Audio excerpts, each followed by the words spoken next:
千日にも勝る首都の一日をしたい主の愛の中でその愛歌う聖書には私たち人間は恵みによって救われると書いてあります。 성경에서 보면 우리 인간은 은혜로 구원을 받는다라고 얘기합니다. そしてその恵みによって私たちは永遠の道へと歩み続けることができます。 그리고 우리가 그 은혜를 통하여서 마지막 그 영원한 생명까지 갈 수가 있습니다. けれども多くの教会に通っている人が 그러나 많은 교회에 다니는 분들이 この恵みという単語を間違って使っている場合がたくさんあります。 이 은혜라는 것을 잘못해서 사용하는 경우가 많이 있습니다. 私は全然聖書通りに生きていないし 나는 전혀 성경대로 살지도 않고 まだ罪の中に習慣的な罪があるけれども 습관적인 죄가 있는데 主の恵みによって救われたことを感謝しますと 주님의 은혜로 구원받은 것을 감사합니다. こう使っている人が多いんですね。 이렇게 사용하는 사람들이 많다라는 것입니다. けれども聖書はそのようには教えていません。 그러나 성경은 그렇게 가르쳐주지 テ 않습니다. トスの2章の11節12節 디도서 2장 11절 12절 というのは全ての人を救う神の恵みが現れ私たちに不経験とこの世の欲と捨てこの時代にあって慎み深く正しく敬虔に生活し 모든 사람에게 구원을 주시는 하나님의 은혜가 나타나 우리를 양육하시되 경건치 않은 것과 이 세상 정욕을 다 버리고 근신함과 의로움과 경건함으로 이 세상에 살고 ここには神様の恵みによって私たちは正しく敬虔に生活できると書いてあります。 여기에 보면 하나님의 은혜로 우리가 의롭게 경건하게 생활할 수 있다라고 얘기합니다. これが神様の恵みであることを信じましょう。 이것이 하나님의 은혜인 것을 믿길 바랍니다. なので天国に行く信仰生活してないけれども恵みによって天国に行けるではなくて 천국에 가는 믿음이 없어도 그런 은혜로 그냥 구원받는 것이 아니라 主の恵みによって私たちが清く生きていって天国へ向かうことができるというのが本当の恵みです。 우리가 그 은혜로 인해서 거룩하게 사는 것으로 천국에 갈 수 있다는 것이 진정한 은혜입니다. でこの恵みを私たちは日々受け取っていかなければいけません。 그래서 우리가 이 은혜를 매일같이 받아서 살아가길 원합니다. けれども受け取るには人間側にも実は条件があります。 이렇게 우리가 이 은혜를 받기 위해서는 인간 쪽에서도 조건이 있습니다. ヤコブの4章の6節 야고보서 4장 6절 括弧の中だけ読みますね。神は高ぶる者を退けへりくだる者に恵みをお授けになる。 하나님이 교만한 자를 물리치시고 겸손한 자에게 은혜를 주신다 하였느니라. へりくだる者にのみ主の恵みが与えられます。 겸손한 자에게만 은혜를 주십니다. なので今日は謙遜へりくだりについて皆さんとメッセージを分かち合いたいと思います。 그래서 오늘은 겸손에 대해서 여러분들에게 메시지를 전하기로 합니다. また謙遜と聞くとまた多くの人が勘違いするのが 이 겸손이라고 하면 많은 사람들이 착각을 하는 것이 全部否定的にならなければいけないと考えているところです。 모든 것을 부정적으로 돼야 된다라고 생각합니다. 何を言われても 무엇을 들어도 いえいえいえいえ 아니에요. でまたはすごかったねって言うと 아 정말 대단하네라고 얘기하면 全部イエス様のおかげですって言って 모든 것이 예수님께 덕분입니다라든지 メッセージ良かったですねって言って 아 메시지 좋았습니다. いや全部イエス様って 모든 게 예수님 いやイエス様よりは下手ですよって言って 예수님보다는 못합니다. そうイエス様よりはできないんですね。 물론 그렇습니다. でもそうやって間違った謙遜というものがあります。 그런 좀 잘못된 겸손이 있습니다. なので謙遜イコールただ否定的になるのではなくて 겸손은 그냥 부정적으로 우리가 부인하는 것이 아니라 謙遜というのは主にあって本当の自分を知っている人のことを言います。 겸손이라는 것은 주님으로 인해서 우리 진정한 자신을 발견하는 것이다라는 つまり 것입니다. 逆に傲慢ということは 반대로 교만이라는 것은 本当の自分を知らない人のことを意味しています。 진짜 자신을 모르는 그런 사람을 얘기합니다. ローマ書の12章3節 로마서 12장 3절 私は自分に与えられた恵みによってあなた方一人一人に言います。誰でも思うべき限度を超えて思い上がってはいけません。いやむしろ神が各々に分け与えてくださった信仰の計りに応じて慎み深い考え方をしなさい。 내게 주신 은혜로 말미암아 너희 중 각 사람에게 말하노니 마땅히 생각할 그 이상의 생각을 품지 말고 오직 하나님께서 각 사람에게 나눠주신 믿음의 분량대로 지혜롭게 생각하라. アメン。 아멘. 思うべき限度を超えて思い上がってはいけません。 그 이상의 생각을 품지 말고라고 얘기합니다. いや牧師先生たちともいつも言いますけれども 목사님들도 얘기하시지만 日本語の聖書は本当に優しいなと思います。 일본어 성경은 참 친절하다고 생각합니다. 現代風に言うともっと分かりやすい言葉があるじゃないですか。 좀 현대풍으로 이렇게 잘 알기 쉬운 표현을 합니다. 調子に乗るなということなんですね。 예, 조시에 타지 말라고 かぶるじまらってことですね。 까불지 마라. はいはいで私たちは、これ私だけかもしれませんけど 저만인지 모르겠지만 私は偉そうな人が実は好きではありません 저는 그렇게 잘난 척하는 사람을 좋아하지 多 않습니다. 分皆さんも同じかもしれません 여러분들도 마찬가지일 것입니다. かといって誤解しないでほしいのは 그래서 오해하지 마시기를 바라는 偉 것은 い人が嫌いという意味ではないんです 훌륭한 사람이 싫다라는 그런 의미가 아닙니다. 私は結構偉い人意外と好きだったりします 훌륭한 사람을 굉장히 좋아합니다. その人の成功した人生とか体験談を聞いたりすると 그 사람이 성공한 인생이라든지 그 체험담을 듣는다면 感動したり尊敬したりします 감동하기도 하고 존경하기도 합니다. でも偉そうな人は 그러나 잘난 척하는 사람은 本来偉くないのにまるで自分がすごい人のように言うからです 잘난지도 않았는데 잘난 척하는 것이다라는 まさ 것이죠. に高慢は本当の自分を知らないという言葉通りです 그러니까 교만은 진짜 자신을 모른다라는 것입니다. でも謙遜は本当の自分を知っている人のことを言っています 그래서 겸손한 사람은 진짜 자신을 아는 사람을 얘기합니다. で残念ながら私たちは同じ人間が2人といない特別な存在なので 우리는 정말 한 사람 한 사람이 그 특별한 존재이기 때문에 やはりどこか自分は特別というふうに考えてしまうんですけれども 어딘가에 자신은 특별하다라고 생각하는 경우가 있는데 それは間違ってはいないんですけど 그것은 틀리지는 않지만 決して特別優れているとは思ってはいけないんです 특별히 훌륭하다라고 생각하면 안 된다라는 것입니다. ローマ書の12章の4節から5節 로마서 12장 4절에서 5절 一つ一つの体には多くの器官があって全ての器官が同じ働きはしないのと同じように大勢いる私たちもキリストにあって一つの体であり一人一人互いに器官なのです 우리가 한 몸에 많은 지체를 가졌으나 모든 지체가 같은 직분을 가진 것이 아니니 이와 같이 우리 많은 사람이 그리스도 안에서 한 몸이 되어 서로 지체가 되었느니라. 私たちは全員器官ではあるけれども 우리 모두가 지체인데 同じ働きはしないと書いてあります 같은 사역을 하지 않는다라고 얘기합니다. なので私たちが他人を見て自分は優れてると思ってもいけませんし 우리가 다른 사람을 보면서 나는 정말 잘났다, 훌륭하다라고 생각하면 안 되고 また結構これが難しいんですけど 좀 이것이 어렵지만 他人を見て私は劣っていると思うのもこれは実は本当の謙遜ではないということです 다른 사람을 보면서 나는 부족하다라고 생각하는 것도 전 진정한 겸손이 아닙니다. 私たちは主にあって全員ユニークな存在であるということです 우리는 주님으로 인해서 한 사람 한 사람 유니크나 존재다라는 것입니다. 私がフィリピンで宣教している時に 제가 필리핀에서 선교할 때 이 宿舎には部屋が何個かあるんですけど 숙소에는 방이 몇 개가 있습니다. 部屋に入れない人はみんなリビングで生活をします 방에 못 들어가는 사람들은 이 리빙에서 생활합니다. で当然みんななるべく部屋が欲しいという気持ちは分かるんですけど 그래서 대부분 많은 사람들이 정말 방을 원한다라고 얘기하는 마음이 있는데 残念ながらその部屋2人住めたんですけど1人は私でした 그 방은 2명 있었는데 한 명은 저였습니다. でもう1人は会計の奉仕をする人でした 또 한 명은 회계 봉사하시는 분이었습니다.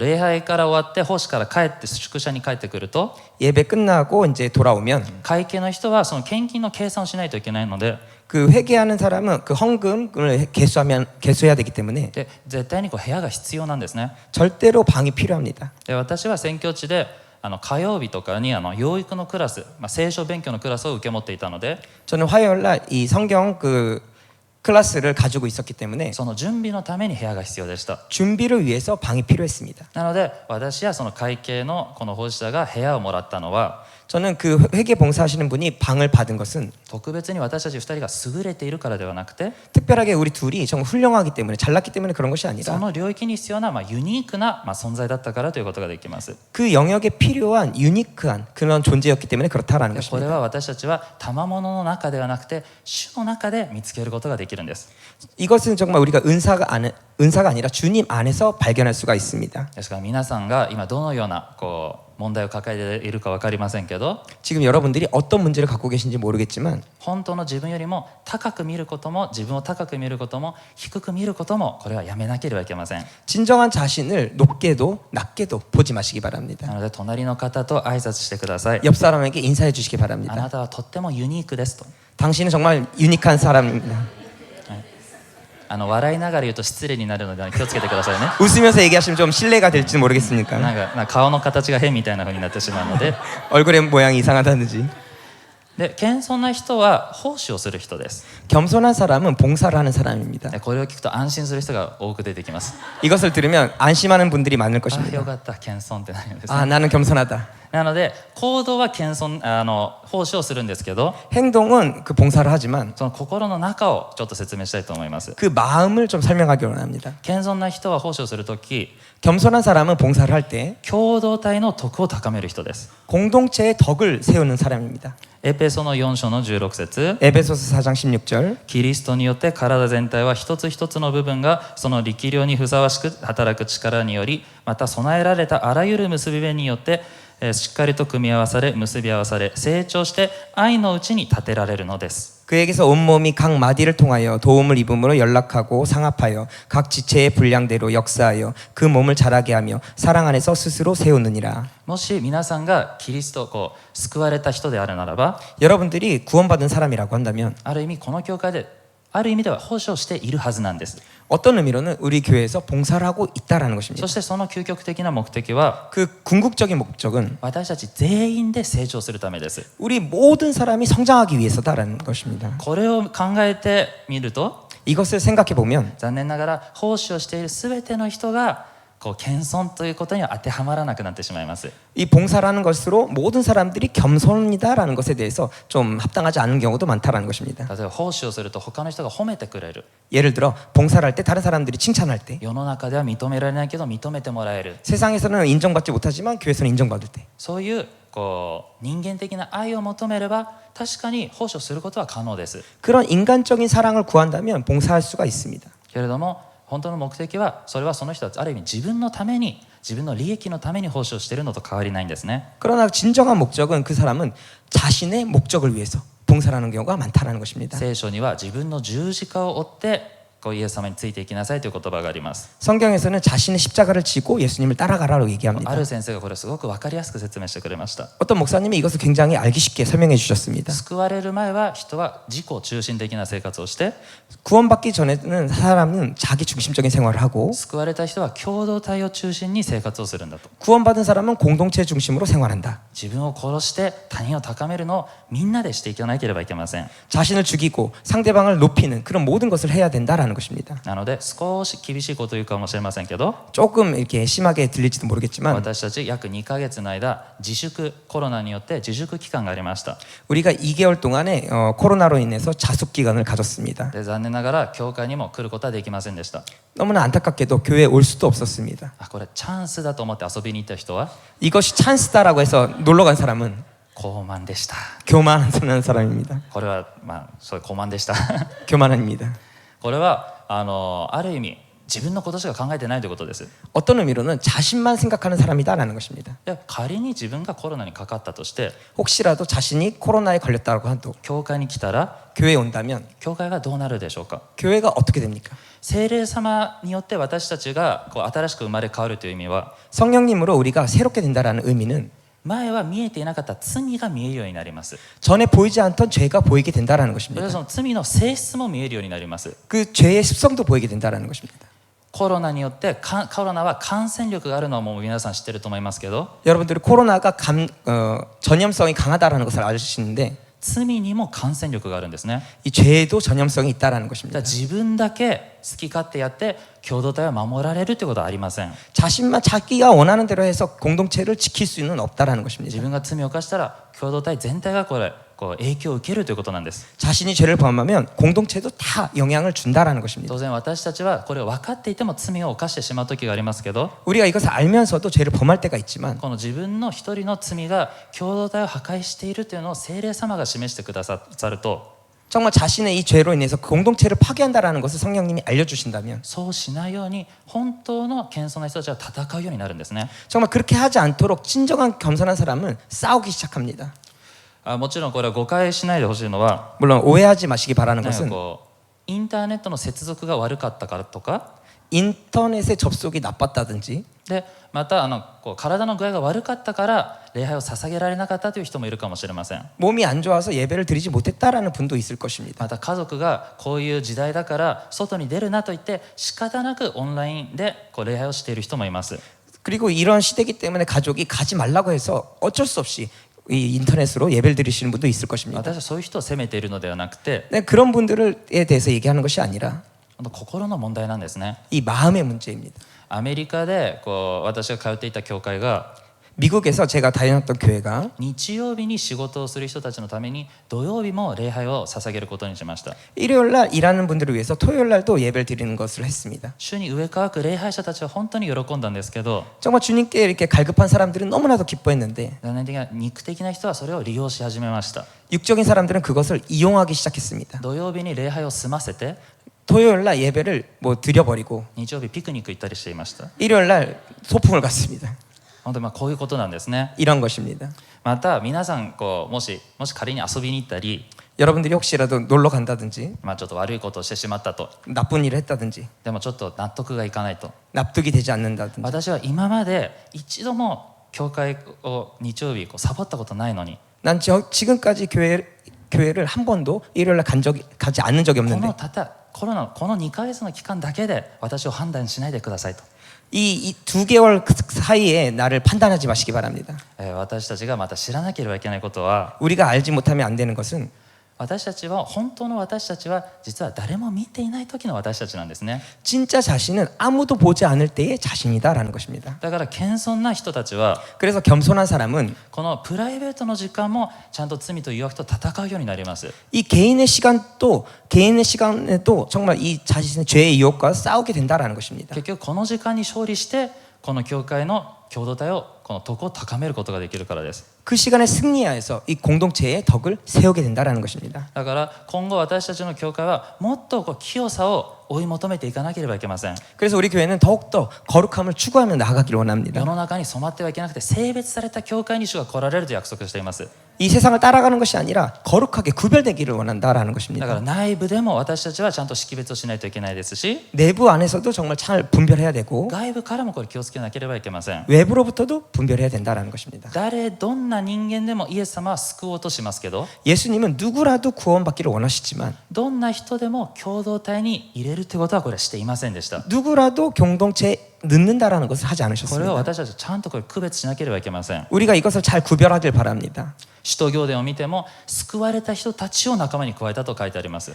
사도행전을 봐도 구원받은 사람들을 안에 들어가게 됐다라고 얘기합니다. 天国はこの天の御国は結婚パーティーの世のものだと聖書には例え話で出てきます。 천국은 혼인잔치와 마찬가지다라고 얘기를 합니다. でみんな迎えたのは招待したのはいいんですけど、 모든 사람들을 초대를 했지만 礼服を着ていない人がいました。 예복을 입지 않은 사람이 있었습니다. そのままでいいよとは言わず、 그 상태로 괜찮다라고 하지 않고 これは共同体から追い出されました。 그 공동체에서 쫓아냈습니다. 信者と言いながら罪の中に歩んでいる人とは交わるなと聖書にも書いてあります。 신자라고 하면서 죄 가운데 있는 사람과는 교제하지도 말라라고 で 얘기합니다. すから私たちはしっかりと区別、霊的な識別をしなければいけないんです。 우리는 이것을 확실하게 분별하기를 원합니다. ある一部分を見るとイエス様は誰でも救おうとしている愛の神様ですけれども、 어느 한 부분만을 보면 예수님은 모든 사람을 구원하시기 원하는 사랑의 하나님이시지만 でも今私がいた聖句を見ると神様差別しているって勘違いするかもしれません。 지금 제가 얘기한 걸 보면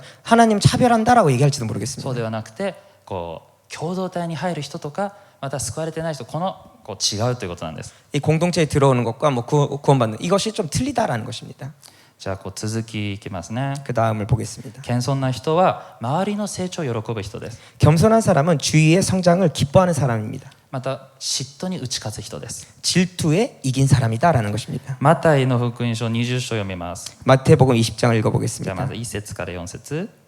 天の御国は自分のブドウ園で働く労務者を雇いに朝早く出かけた主人のようなものです。彼は労務者たちと1日1デナリの約束ができると彼らをブドウ園にやった。それから9時頃に出かけてみると別の人たちが市場に立っており何もしないでいた。そこで彼はその人たちに言った。あなた方もブドウ園に来なさい。相当のものをあげるから。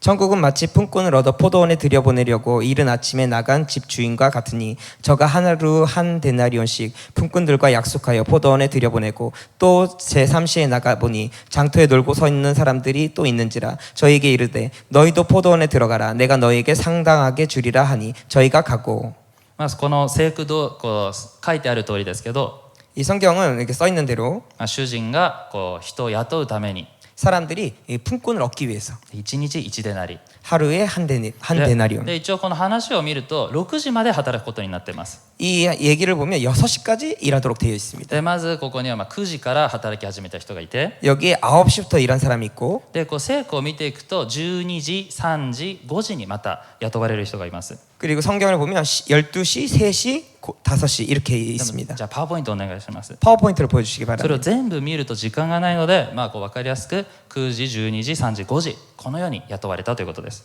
이렇게 알기 쉽게 이런 식으로 품꾼을 불렀다라는 것입니다. でじゃあ話を戻して、じゃあ6時になってみんな働き終えました。 그래서 6시가 되어서 모든 사람들이 일을 그쳤습니다. じゃあ8節から10節 8절에서 10절.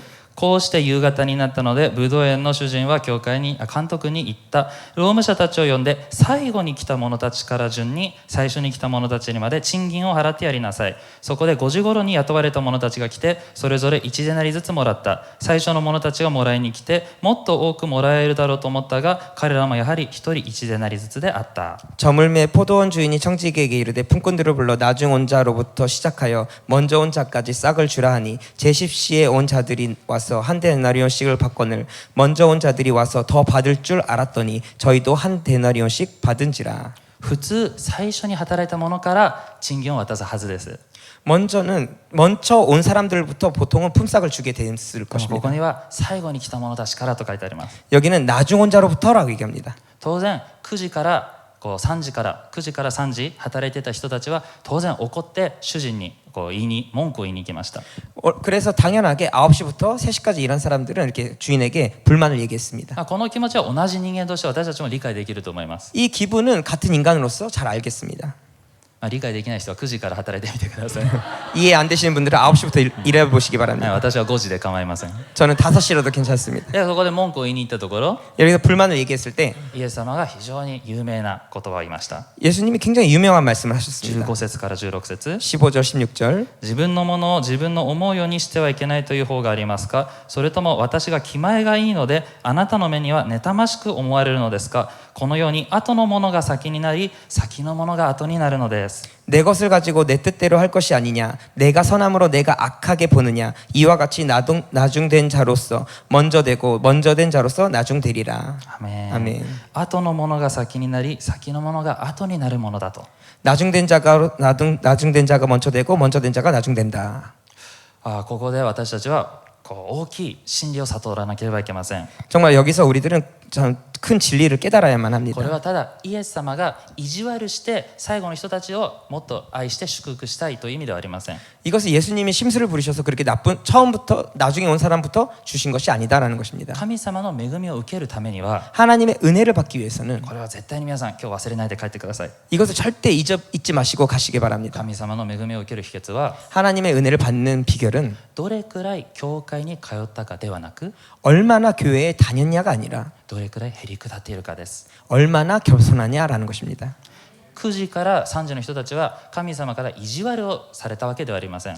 9시부터 3시까지 일한 사람들은 하나님으로부터 이렇게 심술을 받는 것을 당한 것이 아니다라는 것입니다. 先ほどの聖句を見てみると 아까 성경을 말씀을 보면 彼らのここには妬みがあるとありました。 그들 마음에는 질투가 있었다라고 얘기합니다. なのでこれを私たちのこの時代に例えてみると 이것을 우리 시대에 예를 들어 본다면 本当にこの先輩のクリスチャンたち 선배 크리스찬들이 まだ長い間教会に通っている人はこれ気をつけなければいけません。 오랫동안 교회 다니신 분들은 이것을 조심해야 합니다.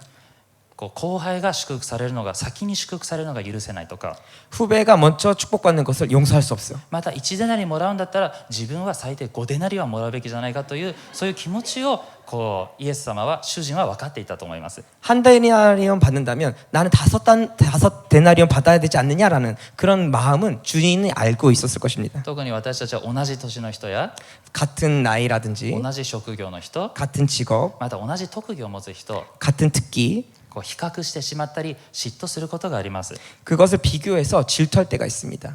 で本当にそれを私たちに警告を与えている聖句だと思います。 그것에 대해서 우리에게 경고를 주는 메시지입니다. 当然人間なので羨ましいなとか嫉妬してしまう時もあると思います。 당연하게 인간이기 때문에 부럽다라고 해서 질투할 때도 있습니다. けれども高慢な人は 그러나 교만한 사람은 その知っている相手を殺そうとします。 그 상대방을 죽이려고 합니다. その存在をなくせばまた平安が戻ると。그 존재가 없어지면 평안이 돌아올 거야. 謙遜な人は 그러나 겸손한 사람은 嫉妬している自分を殺そうとします。 질투하고 있는 자신을 죽이려고 합니다.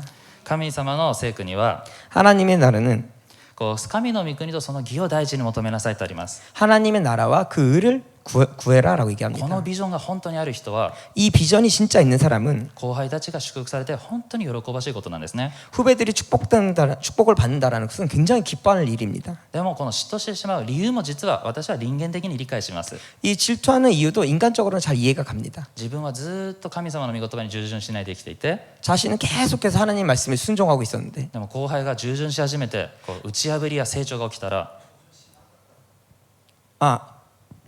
こう先輩はこうずっと不従順していて、 선배는 계속 불순종하고 있고 で後輩は従順してどんどんこう成長していったら 후배는 순종해서 성장하고 있다면 正直恥ずかしいじゃないですか。 좀 부끄럽지 않습니까? でもその時に私たちがへりくだれば恵みを受けることができるんですね。 그때 우리가 겸손하게 되면 은혜를 받는다라는 것입니다.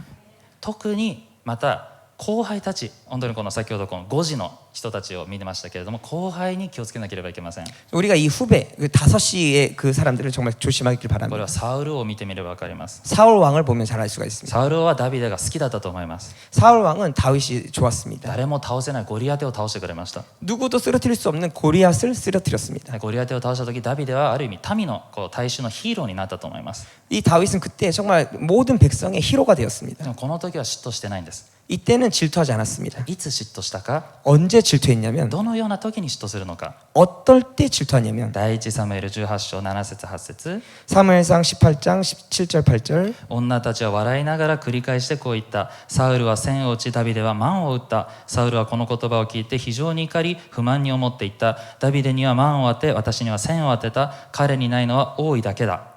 여인들이 뛰놀며 창화하여 가로되 사울의 죽인 자는 천천히요 다윗은 만만이로다 한지라. 사울이 이 말을 불쾌하여 심히 노하여 가로되 다윗에게는 만만을 돌리고 내게는 천천만 돌리니 그에 더 얻을 것이 나라밖에 무엇이냐 하고. サウルは千を打ち、ダビデは万を打ったという歌が流れました。 사울은 천, 다윗은 만을 이겼다라고 그런 노래가 나왔습니다. もしこれがサウルは千を打ち、ダビデは100を打っただったら、 이것이 만약에 사울은 천을 쓰러뜨리고 다윗은 100을 쓰러뜨렸다고 한다면 サウルはダビデを一生可愛がったと思います。 사울 왕은 다윗을 평생 동안 좋아했을 것입니다. いいんだよできなくてもっていうふうにして、い 아 정말 좋다라든지. やでもやはりこの後輩に抜かされるというのが 그러나 이 후배로부터 후배가 자기를 뛰어넘을 때 私たちにどれだけの嫉妬心をこう生み出すのか本当に分かりません。 우리가 정말 어떤 만큼 질투심이 나온지를 정말 모르겠습니다. どうやって打ち勝てばいいでしょうか。 어떻게 하면 이것을 이길 수가 있겠습니까? へりくだることによって打ち勝つことができます。 겸손해서 이길 수가 있다라는 것입니다. この神様の御国のためにと先ほど言いました。 아까 하나님의 나라를 위해서라고 얘기했습니다. 私たちは奉仕をするときは神様の御国のために奉仕して、 우리가 봉사를 할 때 하나님의 나라를 위해서 봉사하고 またその御国のさらなる拡大のために 그 하나님의 나라의 더욱더 확대를 위하여 その時奉仕に降りる必要があったら私たちは降りなければいけません。 그때 우리가 봉사에 조금 내려놓아야 될 때가 있다면 내려놓지 않으면 안 됩니다. 例えば私はこうやってこうメッセージをしていますけど、 우리가 이렇게 메시지를 하지만 こう最近向井伝道師が熱いみたいな風になって 정말 요즘에 聖 묵가이 霊に満たさ 전사는 れていると、 성령의 충만으로 받아서 もう準伝道師はこうマイク持たない方がもっと恵まれますって言って、 준 전사님은 마이크를 안 잡는 것이 더 은혜 받습니다. さあ向井伝道師の時代ですっていう風になって、 네, 묵가이 전사님 시대입니다라고 で 하고 私がその時こうやってはいけないということなんですね。 제가 이렇게 마이크를 안 뺏기려고 하는 것이 아니다라는 것입니다. もちろん人間的にそういう思いがもしかしたら来るかもしれません。 인간적인 생각은 혹시라도 올지도 모르겠습니다. でもそれは私が本当に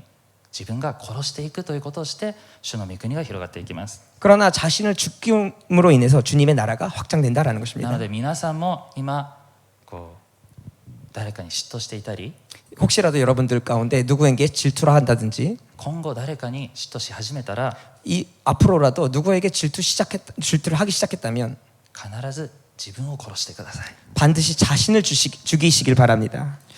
で本当はこれこう続きに行きたいんですけれども、 계속해서 연결해서 나가기를 ちょっ 원하는데 とここで私が個人的に示されたことがあるのでちょっとその話をしたいと思います。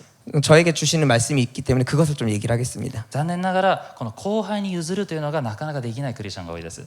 좀 안타깝지만 이 후배에게 이것을 먼저 준다라는 것을 하기 힘들어하는 크리스찬들이 많이 있습니다. ある外国から来た先生は 어느 외국에서 오신 목사님은 正直日本のリバイバルが起きない理由の一つはこれだと言っていました。 일본의 부흥이 일어나지 않는 것이 이거다라고 얘기를 합니다. 次の世代にバトンを渡さないと。 그 다음 세대에 바톤을 넘기지 않는다. モーセとエリアは本当に謙遜な人でした。 모세와 에리야는 정말 겸손한 사람들이었습니다. これは聖書を読めば分かりますけれども、 성경을 읽으면 아는데 おそらく何が一番謙遜だったかというと、 무엇이 가장 겸손했냐면 自分のバトンを次世代に渡したことにあると思います。 자신의 바톤을 그 다음 세대에 넘겨준 것이 가장 겸손하다라는 것입니다. ヨシュアにバトンを渡しなさいと主が言われた時、 여호수아에게 이 바톤을 넘겨주라고 했을 때 いや私が最後まで約束の地に連れて行きたいですと。 주님 아닙니다. 제가 마지막까지 약속의 땅으로 데리고 가겠습니다. 私の名前が歴史に残るようにしたいですとは言いませんでした。 제 이름이 역사에 남기길 원합니다라고 하지 않았습니다. エリアの弟子エリシャが2倍の祝福をくださいと言った時、 에리야의 제자 엘리사가 두 배의 두 배의 권능을 달라고 했을 때 半分までならいいよとは言いませんでした。 반 정도다라고 얘기하지 않았습니다. ある神学者がエリアとエリシャの行った奇跡を細かく数えたそうなんですけど、 어떤 신학자가 엘리야와 엘리사가 일으킨 기적에 대해서 이렇게 좀 셌다고 합니다. その方が言うにはエリシャが16回、すみません、エリヤが16回、 엘리야가 16번, その弟子エリシャ32回らしいんですね。 엘리사는 32번이라고 얘기합니다. いや本当に次の世代を考えて、 그 다음 세대를 생각하면 まだ何よりも主の御心を行ったこの本当に謙遜な器たちでした。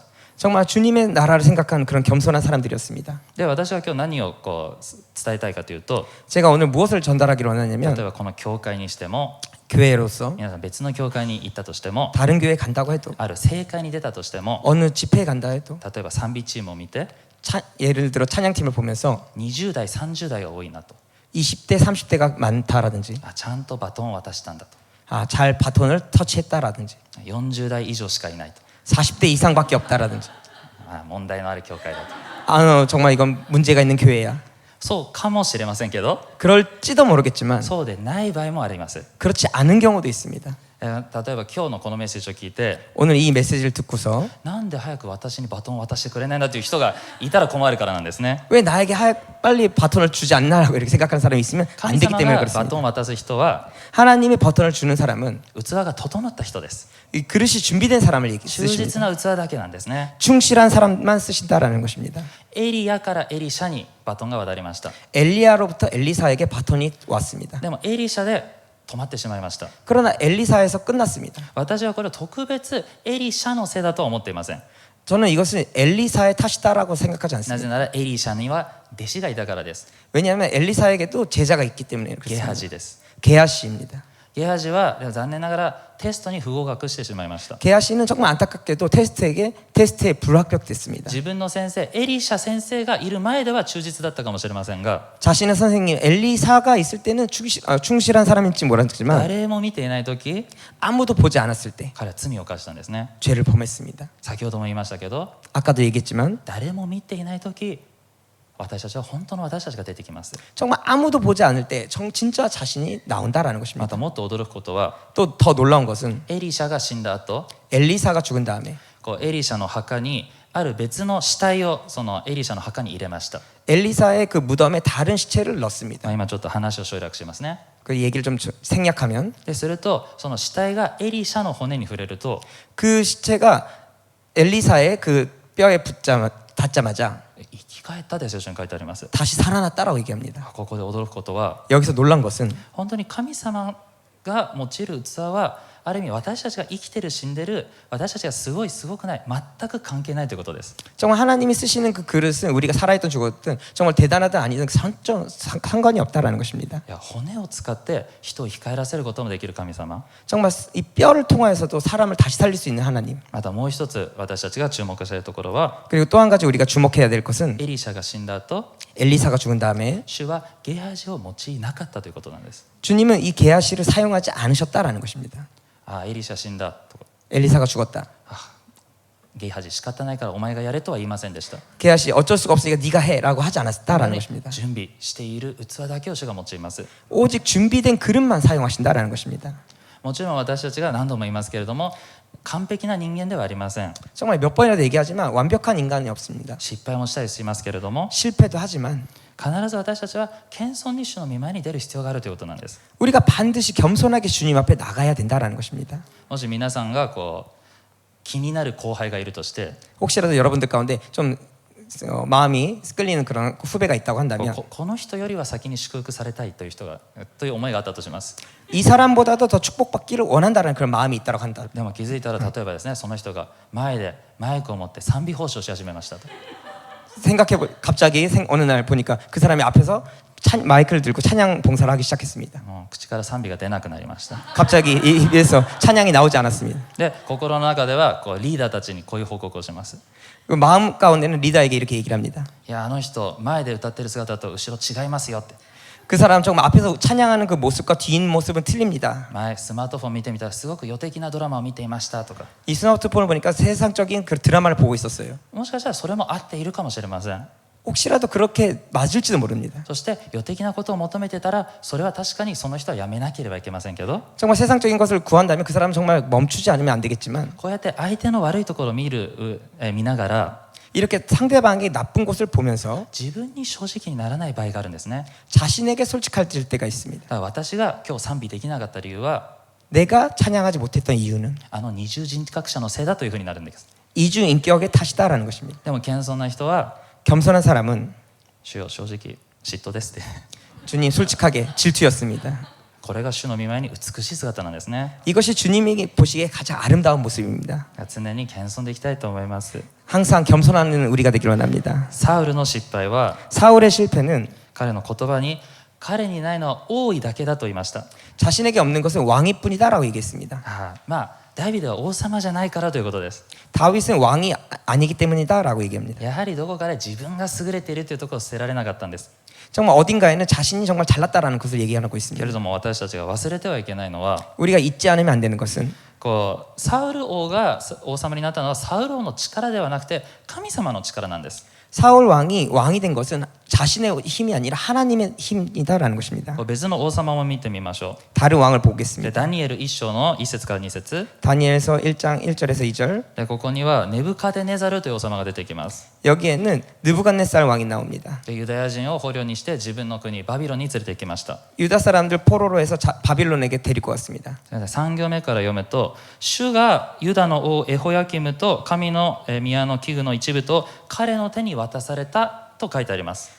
여기 2절부터 보면 주께서 유다 왕 여호와김과 하나님의 전 기구 얼마를 그의 손에 붙이심에 バビロンの力ではなくてこのネブカデネザルの王ではなくて主が与えたと聖書にはっきり書いてあります。 이 바빌론의 느부갓네살 왕의 힘이 아니라 하나님이 그렇게 하셨다라고 얘기합니다. 実は私たちも多分中には誇りに思うことが何か自慢できることがあるかもしれません。 우리 가운데서도 잠깐 자랑하고 싶은 그런 일들이 있을 것입니다. 大体賜物だと思います。 예를 들어 그 은사라고 할 수도 있습니다. けれども賜物は神様からいただいたものです。 그 은사는 하나님으로부터 받은 と 것입니다. いうことはもともと神様のものであるということなんですね。 그것은 원래부터 하나님의 것이다라는 것이죠. 私たちが高慢になる理由は 우리가 교만하게 되는 이유는 なんと自分のものでもないものに誇って高慢になるということなんです。 자신의 것도 아닌 것에 대해서 교만하게 된다라는 것입니다.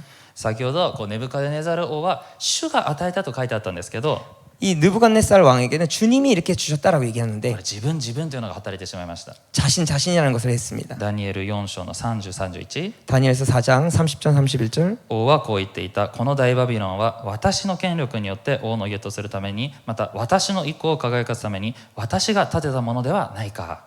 나 왕이 말하여 가로되 이 큰 바벨론은 내가 능력으로 권세를 건설하여 나의 도성을 삼고 이것으로 내 위엄의 영광을 나타낸 것이 아니냐 하였더니 高慢な人は本当の自分の姿を知らない人を高慢な人と言います。 교만한 사람은 진짜 자신의 모습을 모르는 사람을 교만하다라고 얘기합니다. まさにこれですね。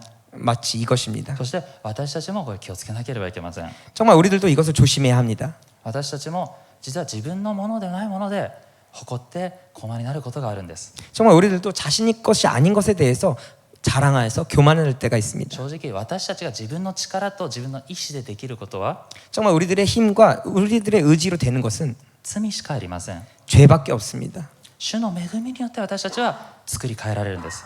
주님의 은혜로 인해서 우리는 새롭게 될 수가 い 있습니다. ただいた賜物も主からいただきました。 이 모든 은사도 주님으로부터 받았습니다. 私たちはこう所有者ではなくて管理者です。 우리는 소유자가 아니라 관리자입니다. こういう御言葉を聞くと何かこうセルフイメージが傷ついたとかいう人もいますけれども、 이런 메시지를 들으면 셀프 이미지가 조금 상처받았다라고 얘기하는 사람도 私 있겠지만 たちは霊的にならなければいけません。 우리는 영적이어야만 합니다. 神様の御言葉は私たちの霊を生かします。 하나님의 말씀 우리의 영을 살리십니다. その過程として私たちの肉を必ず砕きます。 그 과정을 통해서 우리의 육을 반드시 죽이신다라는 だから 것입니다. 肉的な人は肉的な領域を集中しているので、 육적인 사람은 육적인 영역만을 집중하기 メ 때문에 ッセージがつまんなかったらつまんなかったとなって、 메시지는 재미없다면 재미없었다라든지 でも霊的なところにこう意識を持っている人は 영적인 부분에 의식을 가지고 있는 사람은 肉的には辛く聞こえたかもしれないけれども、 육적으로는 굉장히 듣기 힘들었지만 これは全て私の霊を生かすためだと言ってそれを受け取るようになります。 이 모든 것이 나의 영을 살리기 위한 것이다라고 해서 영으로 받아들인다라는 것입니다. 最後にペテロとこうイスカリオテのユダの話をして終えたいと思います。 마지막으로 베드로와 유다의 얘기를 하고 마치기로 합니다. 2人ともイエス様に対する本当の信仰は持っていなかったと言えます。 어느 쪽도 예수님에 대한 진정한 믿음은 가지지 않았다라는 ある 것입니다. 意味2人ともイエス様を裏切りました。 어느 날 둘 다 예수님을 부인했습니다. ではなぜペテロは恵みを受けて主に立ち返ってユダはできなかったのか。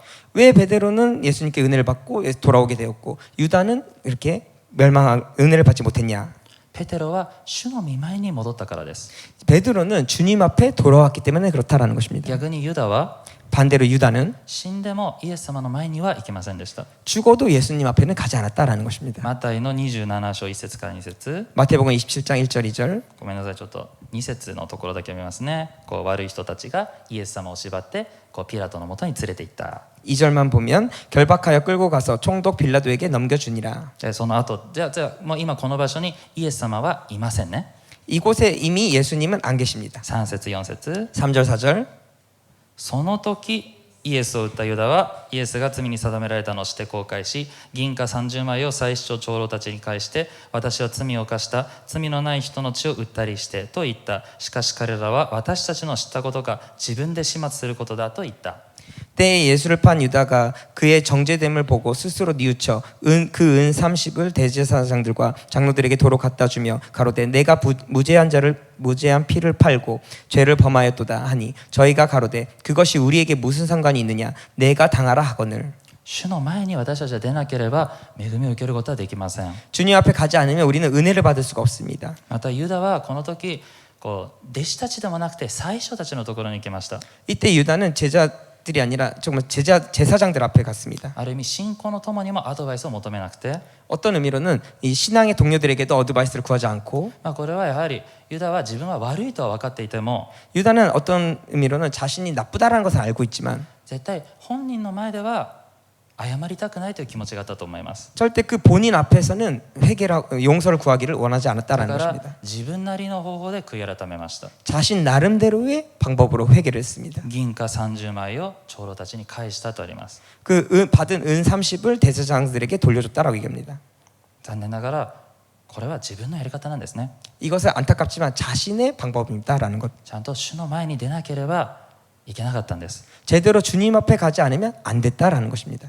皆さんも自分の方法で悔い改めていないでしょうか。 여러분들은 자신의 방법으로 회개하고 있지는 않습니까? なんか教会に悪いことをした。 교회에 나쁜 일을 했다. ある人はいきなり旅に出るんですね。 어떤 사람은 갑자기 여행을 떠납니다. なるべくこの近くじゃない遠くに行きます。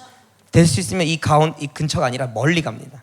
でその遠くでお土産を買ってきます。 그리고선 멀리 가서 이렇게 오미야게를 사옵니다. はいどうぞって。 아 드세요. 食べ物、 먹을 거, 飲み物、 마실 거, どうぞって 네, 드세요.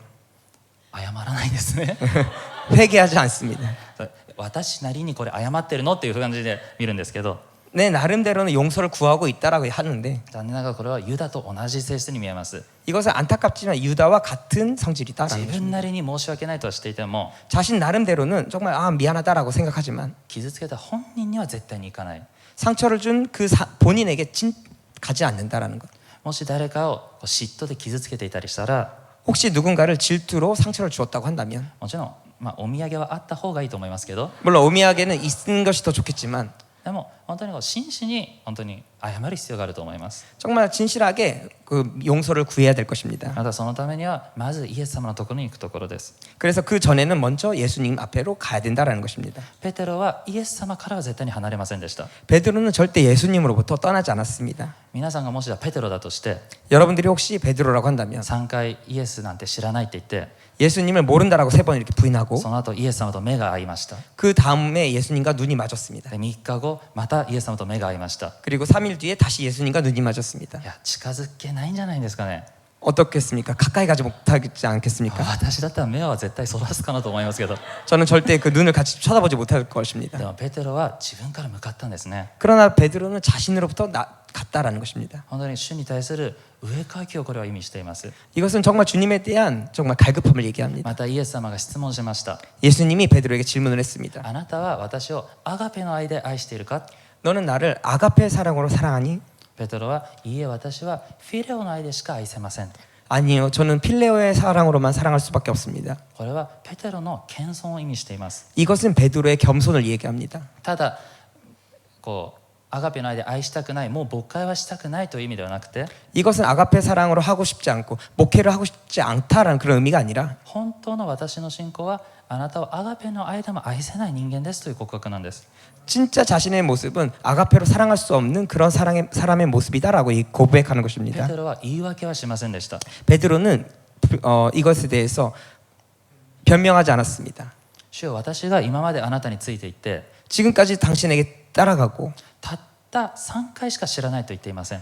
겨우 3번만 모른다고 했습니다. ましてや他の弟子たちはみんな怯えていましたけど、 모든 제자들도 무서워했는데 私は兵士に向かって切りかかる、そのような素晴らしい弟子でした。 나는 그 병사에게 정말 싸움을 그렇게 병사에 そういう弟子でした。 그렇게 그런 정말 그렇게 용기 있는 그런 제자였습니다. ペテロはそうではなかったんです。 그러나 베드로는 그렇게 얘기하지 않았습니다. イエス様の前や弟子の前で見せた勇敢な行動は 정말 예수님과 그 제자들 앞에 보였던 그 용기 있는 행동은 誰も見ていない時偽物であるということは本当に分かったんですね。 아무도 보지 않을 때 그것이 거짓된 것임을 알게 되었습니다. 私がこの2ヶ月のこのコロナによってのこの自粛の期間は 저는 이 2개월 동안의 코로나로 인한 자숙 기간은 まるでイエス様も周りの弟子たち、信徒たちも誰も見ていないペテロの状態のような気がしています。 정말 아무도 보지 않는 이 베드로의 상태와 좀 마찬가지다라고 생각합니다. 本当の私たちがあらわになった時期でもあったと思います。 정말 진정한 자신이 드러나는 이 시기였다라고 생각합니다. 信仰が増し加わった人もいれば、 어떤 사람은 더 믿음이 쌓아진 사람도 있고 また中を見ればイエス様から離れていたけれども 예수님 또 어떤 사람은 오늘 볼 때 예수님으로 떨어져 있지만 本当の永遠の価値観を見て戻ってこようとしているような人も見えます。 정말 진정한 영원한 생명의 가치관을 가지고 돌아오려고 하는 사람도 있습니다. ただ残念ながら逆に何も信仰心がなかったことを見えた人もいると思います。 안타깝지만 아무것도 신앙이 없다라는 믿음이 없었다라는 것을 알게 된 사람도 있을 것입니다. 別に私はそういう人たちを責めるためにこれを言っているのではなくて、 제가 그 사람들을 심판하기 위해서 이렇게 얘기하는 것이 아니라 私たちが主が来られる日までに忘れてはいけないことは、 우리가 주님이 오시길 그때까지 잊어버리지 않으면 안 되는 것은 主の恵みをへり下って受けるということです。 주님의 은혜는 겸손한 사람에게 주신다라는 것입니다. 今私たちがどの地点にいるかは関係ありません。 우리가 지금 어느 수준에 있는지 상관없습니다. 大切なのはゴールすることだと思います。 중요한 것은 꼴이 나는 것이다라는 것입니다. 聖句読みます。 성경 읽어보겠습니다. 第一ペテロ5章の6節、 베드로전서 5장 6절 ですからあなた方は神の力強い御手の下にへり下りなさい。神がちょうど良い時にあなた方を高くしてくださるためです。 그러므로 하나님의 능하신 손 안에서 겸손하라. 때가 되면 너희를 높이시리라. アメン。信仰生活で行き詰まったならば 혹시라도 신앙생활이 힘들다고 한다면 正直に今日から御前に出たいと思います。 솔직하게 오늘부터 주님 앞에 나아가기를 원합니다. 環境のせいでも他人のせいでもなくて、 환경의 탓도 다른 사람의 탓도 아닌 自分自身、本当の自分が悔い改めるとき、 진짜 자신이 회개를 할 때 本当の自分にこの自我に打ち勝つ主の恵みが与えられて、 정말 진짜 자신에게 자에게 이기는 그런 은혜가 주시고 清い敬虔な生活ができることを信じましょう。 거룩한 정말 그런 신앙생활이 될 수 있다는 것을 기억하기 そ 원합니다. してその恵みによって主が来られるその日まで最後まで信仰生活できるように主の皆によって祝福します。 정말 은혜로 주님이 오시는 그날까지 신앙생활 해가는 우리가 되길 원합니다.